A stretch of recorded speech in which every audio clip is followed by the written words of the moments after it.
Hi y'all, and welcome to my channel, Fred Makes Things, and our Sewers Club project review video for July 2025. We're still in July and we get to talk about this, so that is exciting. Would you believe me if I had said that there was no Junior anywhere in the vicinity before I started talking? He was nowhere to be found. He was sprawled out somewhere on the floor. But here he is, a little baby cat in the lights. Anyway, we're going to do this video in 4 parts. Part 1 is who is Sewers Club and what came in the box. Part 2 is looking at the project itself. Part 3 is going to be pros, cons, and user error. And then part 4 is going to be final thoughts and sign off. Timestamps are on the screen in the description box and as chapters in the video. So if you've already heard something and you just want to skip to the unbox or the project or however it works for you, do feel free to use those timestamps. So before we get started, I do want to say hello everyone. Hello to the new subscribers, the OGs, anyone in between. Hello to the people who are curious about Sewers Club and have clicked on to this box. And hello to anyone else who happened to click on this video and are still watching. You are also very much appreciated, and your kind and helpful comments are always welcome in the comments section. If you hear a lot of background noise, I do have my overhead fan on. I have like an oscillating fan as well. I'm filming this at 3 o'clock in the morning on Wednesday, and my house is still stupid hot. I just looked at the thermostat and it says it's 30 degrees Celsius. That's whatever temperature you see up on the screen for you.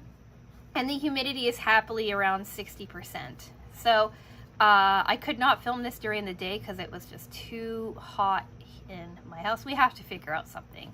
Like, this is ridiculous. But if you hear all of that background noise, that is my 2 fans, and I cannot turn them off to do this video. So that's kind of where we're at right now. I could film it upstairs in the sewing room, but I don't want to. I don't like fighting with trying to get the lighting correct, thinking I got the lighting correct and then it not turning out correct. So I figured I would just suffer downstairs. The other thing I want to talk about, and now it's time for little baby cat, who it seems probably was swimming in his water dish, to go. But there's one other quick thing I want to talk. Oh, you are so wet, Bubby. So wet.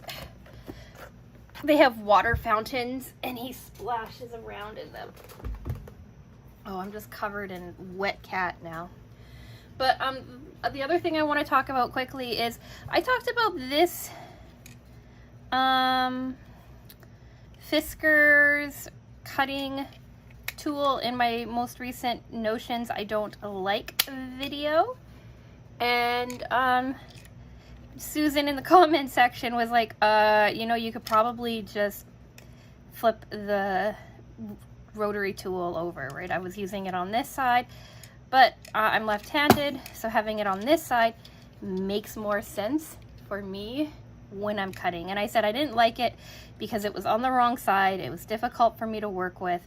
I still don't like how wide this part of the tool is, and I don't like how you only have, what, like a 1/4 of an inch or so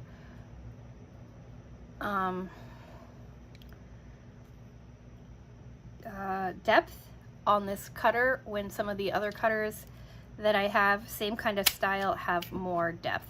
So it's still not my favorite rotary tool, but I did want to say you can indeed switch the blade to the other side, and I have no idea why I never thought that. But I just said when I was doing my next sewing video I would check and come back to you all. So that is that. Now let's get into the the video itself. So part 1, who is Sewers Club and what came in this box.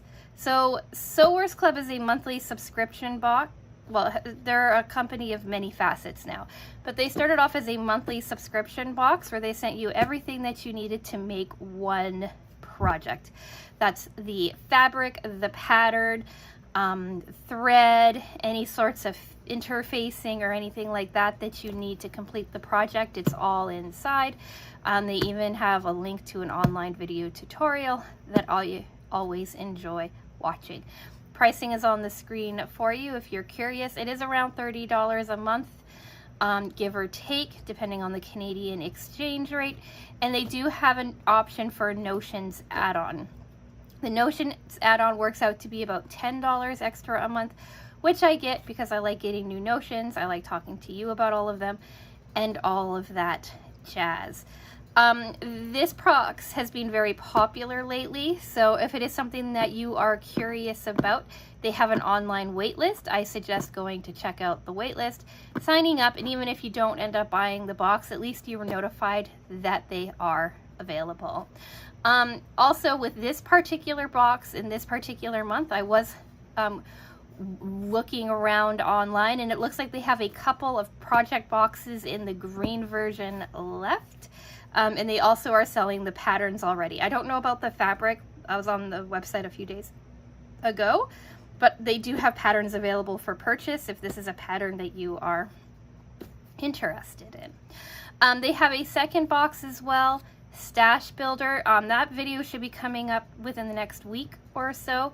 And Stash Builder is just a highly customizable fat quarter or half yard cut subscription that they do.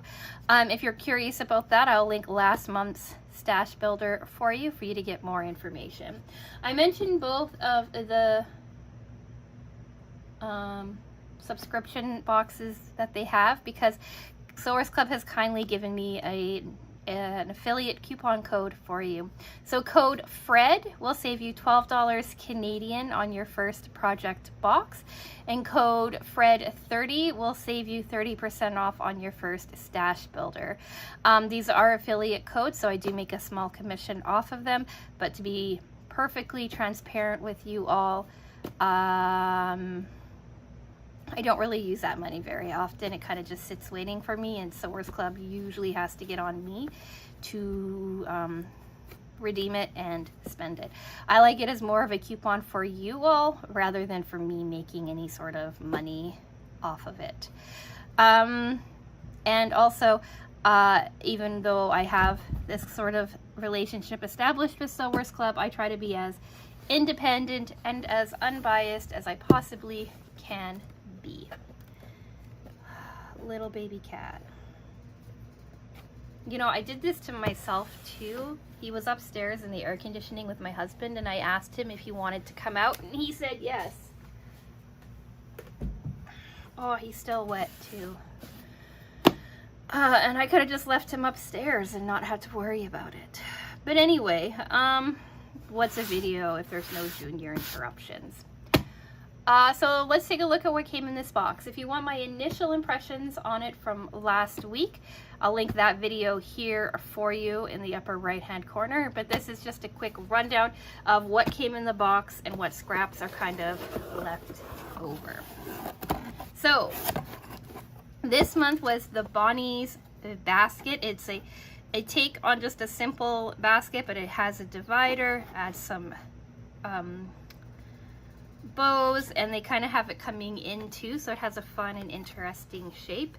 As always, the pattern was really easy to read, really easy to follow, and I didn't have any major issues with it. I will say, do pay attention to directionality of your cutting, and also when it comes to closing your corners, they want a 1/2 inch seam allowance rather than a 1/4 inch seam allowance. But other than that, everything comes together quite nicely. This is the thread that I got. It's Glide in Cerulean. which I think is so pretty. I think this blue is just gorgeous though. So I find it interesting too that they had us use this blue, because there really isn't a whole lot of top stitching or anything, like not a whole lot of places that you actually see this blue stick out. We had linen blend fabric this time. I have some very straightforward 4-inch cuts left over that I'm going to turn into coasters or something. I have just a little bit of the blue linen left. I've got like a little small strip like this, a small strip like this, and I'm going to talk about it in pros, cons, and user error, but I had a slight problem with this blue. This is all that I have left in the fleece. And then, did I bring the other one down? This was our Notions add-on, and we'll talk about that in just a second. And then this is what I have left over in the blue floral. So I've got this piece here, and then I've got this larger piece here. I've got strips. This is how much of my binding that I have left. I have a couple of smaller strips, and then I have this much left of this. So not like they sent out half a yard, and I would say I've got about a quarter. They gave us, yeah, like a half a yard, and I would say I have almost a fat quarter left, but not quite. I did have to cut a strips off the top for it. So it's, oh, here, I have a measuring tape right here.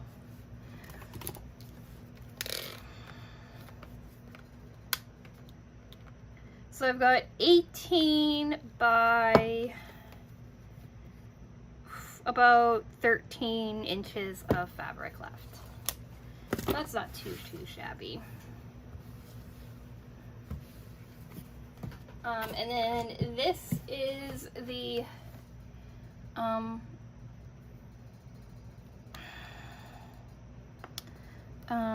chalk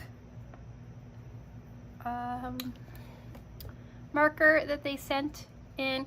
And it's got like a little roller ball where the chalk comes out, and I really like it. This is the one that they sent a few years ago. It's the same kind of style, right? You've got like a little roller.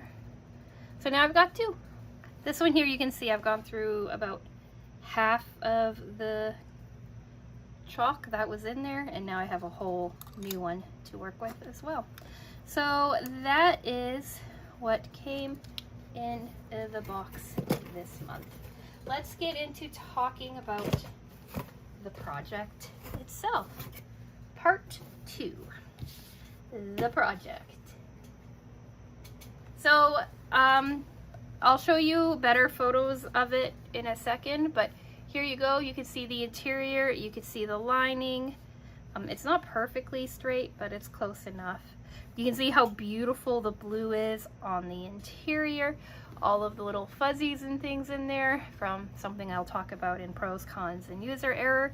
Here's the side of the bag. I think it's so cool.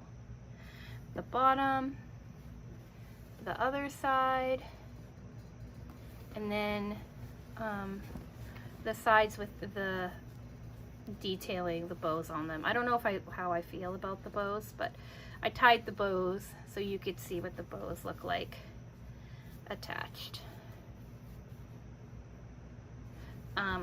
So basically you've got your two lining pieces. The liner is sewn in, so you cut your two lining pieces separately, and then you sew the lining in, and it runs from here through the bottom and up this other side.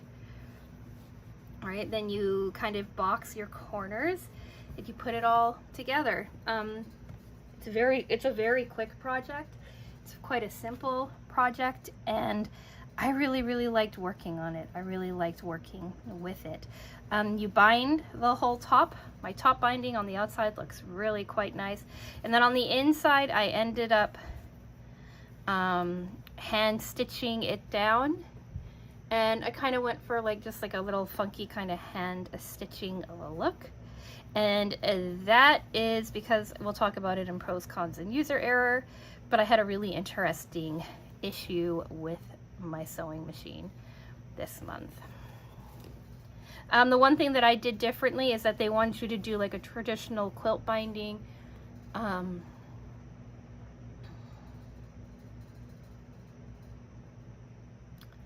A traditional quilt binding attachment or join, and I just folded one piece over and slid the other piece inside. Mainly because I didn't want to mess with binding. I was tired and hot, and my sewing machine was starting to really give me a hard time. So that is the project. Here it is in daylight, with like on its own. Right here it is. Here it is with a couple of things inside of it if you want to get an idea of how big it is. I have to take those pictures when the sun comes up, so that's what I'm going to wait on, but I like it. I like the shape of it. I like how it's a little bit different, but I also like how with the way the instructions are, if you don't want to make it kind of pull in at the top, you could just do a straight box kind of cut, boxy corner kind of cut, and have like a proper like 90-degree angled bag. So that is the project. Now let's talk about pros, cons, and user error slight issues that I had. So slash issues that I had. So pro, I love the fabric. I love this floral. I love this blue interior. I love that the thread matches so well. I love the idea of something, again, Sewers Club has been doing a lot of take something that's really simple and straightforward and then changing it up just a little bit to make it interesting. Junior thinks he can fit inside of it. I like the technique of putting this divider inside of it, and I even like the fact that they introduced a new type of material with the divider interfacing. So it's a really stiff interfacing. It's called Heavyweight Non-Woven Sew-In Stabilizer. Pellon, Peltex, or similar is what they say you need. And the way that they had you put it together, you didn't end up having to use, or you didn't end up sewing it at all. It's kind of free floating inside of the divider. The divider is tight enough to it that it's not going to move around on you.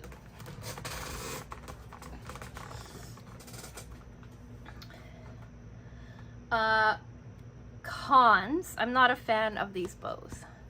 I'm probably going to I hand stitched them in. I'm probably just going to take them off. I don't like it that much. That's the only con that I can think of at this time. Issues, user error and issues. So this whole thing came together really nicely. I got it all ironed, I got it all cut, and then I got started sewing on it. And for the last couple of months, really, my sewing machine has been giving me a hard time.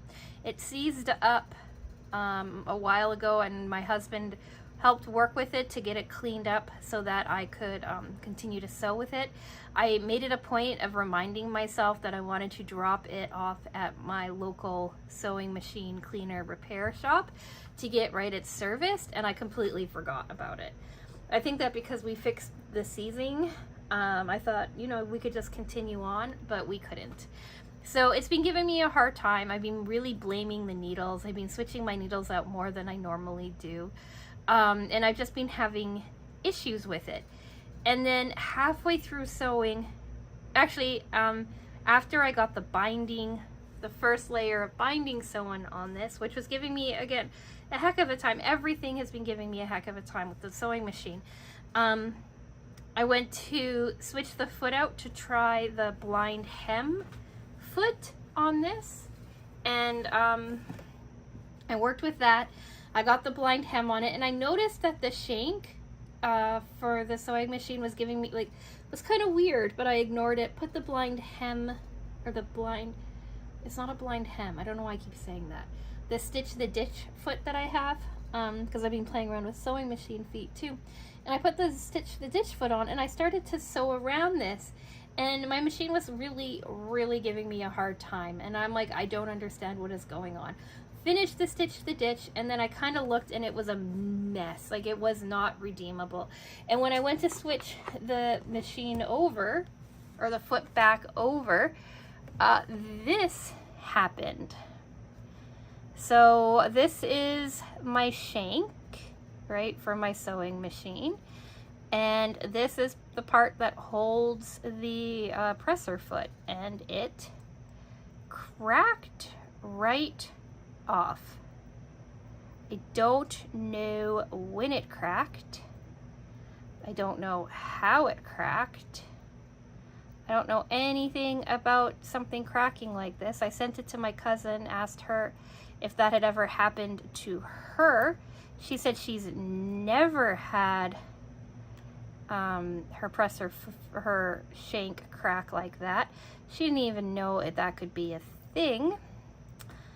And yeah, so it's broken, completely broken. So I ordered another one. It's on my machine now, and I don't like it. I'm gonna have to order a different one, because the one that I have now is kind of not keeping my my presser feet working straight through. It's kind of turning them at a little bit of an angle. It was only $7 on Amazon, so I'll have to look around for something else. But yeah, that's probably the reason that my machine has been giving me a hard time so much lately, is that this guy was failing. So to finish this up, I ended up having to hand stitch it all down, which is fine. I need to get better at hand stitching.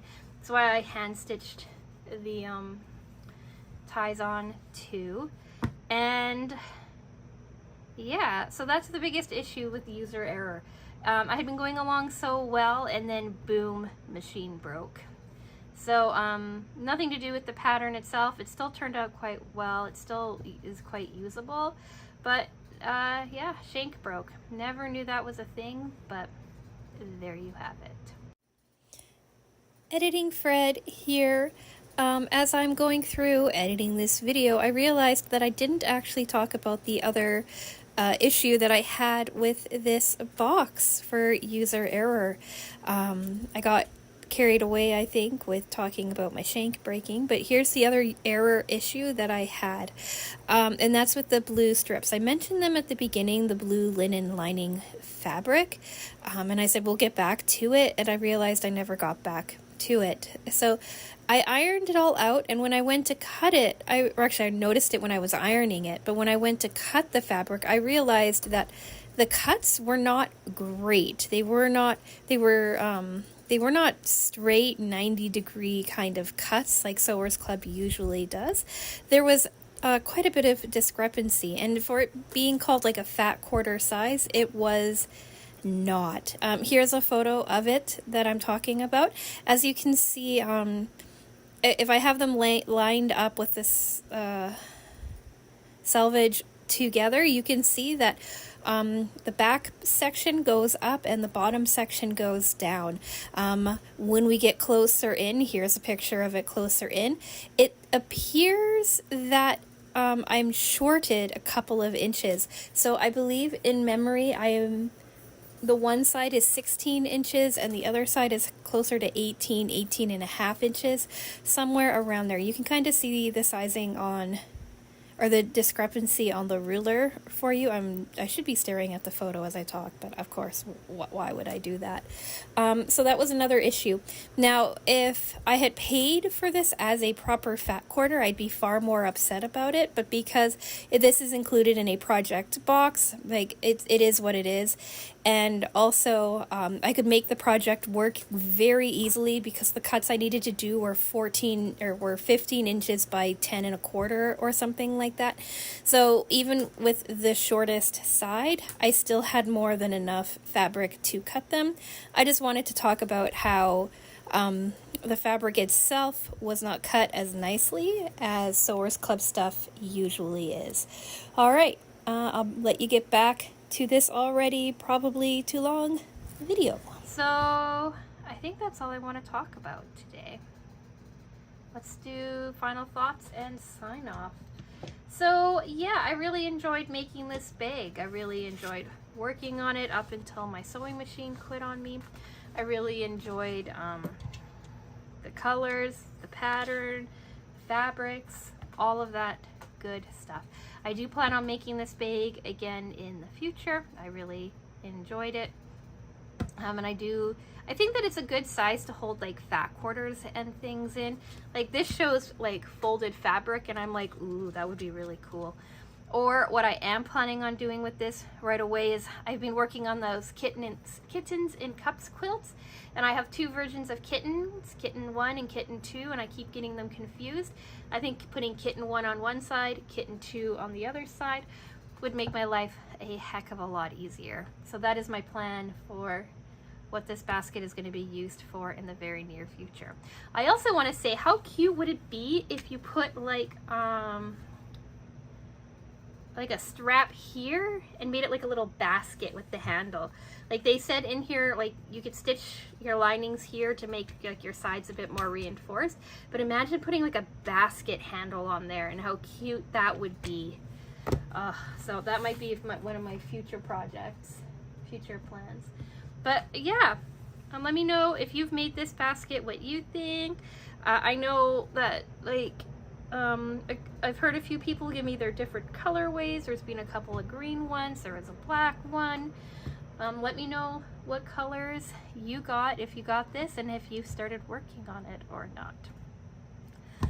I have no idea what's coming up in the future. I know that Sewers Club Stash Builder is somewhere on its way. I have one last cat box unboxing from July I need to get done. Kitnip will be here soon. Monday is going to be Mary Maxim unboxing and project review video. I have the package for Mary Maxim. I just haven't opened it up yet because I have a few finishing touches on last month's or this month's project I need to finish. And then after that, I have no idea what's going on. So do think about subscribing if you want to see what I get up to. Like the video if you've reached the end. And yeah, with all of that being said, I'm going to say thank you so much for watching, and I will talk with you again soon.